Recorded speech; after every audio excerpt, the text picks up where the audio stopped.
The endless reason the ground beneath your own home hoards a hollow crime against you, and in 2012, in Bayou Corne, Louisiana, it opened its mouth and swallowed an entire town whole. Not in seconds, not with a roar. It ate slowly, patiently, for months, while families slept 20 feet above a cavity the size of a skyscraper turned sideways underground, and nobody heard a thing. Here's what you don't know about the dirt under your feet. Roughly a quarter of the ground beneath the United States sits on ancient salt, buried domes pushed up from oceans that dried out 200 million years ago. Companies drill into that salt and pump it out for chemicals you use every day: plastics, bleach, the stuff under your kitchen sink. Every time they hollow out a cavern down there, they're gambling that the roof holds. In Bayou Corne, the roof didn't hold, and the ground doesn't warn you, it waits. August 2012. Locals near Bayou Corne start smelling something wrong, like rotten eggs drifting off the bayou. Fish die belly up in the water for no reason. Then the trees start trembling, not from wind, from underneath. A worker clearing brush watches a patch of cypress swamp simply drop, trees and all, into a churning brown mouth that wasn't there an hour before. Within a day, that mouth is over an acre wide. Within a week, it's swallowing more trees whole, sucking them straight down like a throat. 350 residents get one warning and an evacuation order. Most never move back.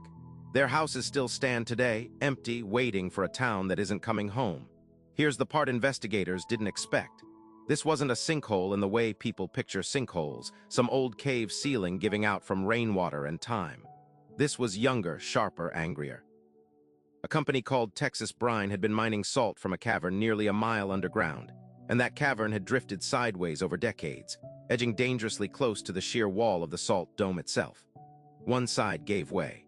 The entire cavern roof folded downward like a collapsing lung, and everything above it, soil, swamp, trees, 300 years of Louisiana wetland, followed it into the dark. Nobody saw the drift coming because nobody was required to look. And this is where it stops being a story about one bayou. Underneath that same swamp sat something almost nobody talks about, a slurry of natural gas and crude oil, trapped for millennia beside the salt. When the cavern collapsed, it didn't just leave a hole. It cracked the seal on that trapped gas, and now methane bubbles up through the sinkhole and through the bayou itself, so much of it that state trackers still measure the plume today, over a decade later. Locals call parts of the water boiling, not from heat but from gas forcing its way to the surface non-stop. The hole is still there. It is still quietly growing.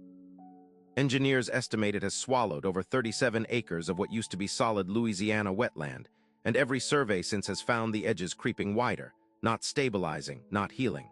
What opened in a single afternoon in 2012 has never actually finished happening. Now here's the callback, the part your body already knows without being told. Remember that gas smell people noticed days before the collapse?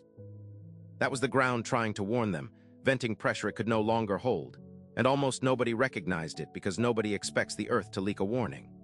Bayou Corne sits on the Napoleonville Salt Dome, one of nearly 200 similar domes scattered under Texas, Louisiana, Mississippi. Many of them still actively mined right now, today, under towns where people are making dinner, tucking in kids, completely unaware there's a hollowed cavity drifting somewhere beneath their foundation.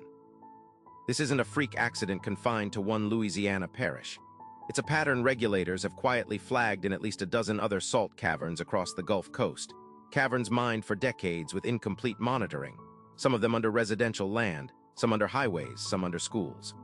The Bayou Corne collapse forced new inspection rules, but new rules doesn't mean every existing cavern got remapped.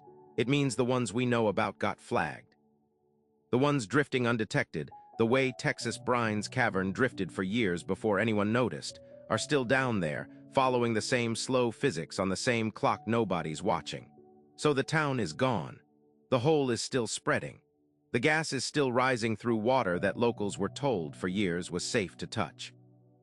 And somewhere on this map, right now, another cavern is edging toward the same kind of wall the Napoleonville Dome had, drifting a few feet a year, invisible from the surface, silent, patient, doing exactly what this one did before anyone smelled the warning.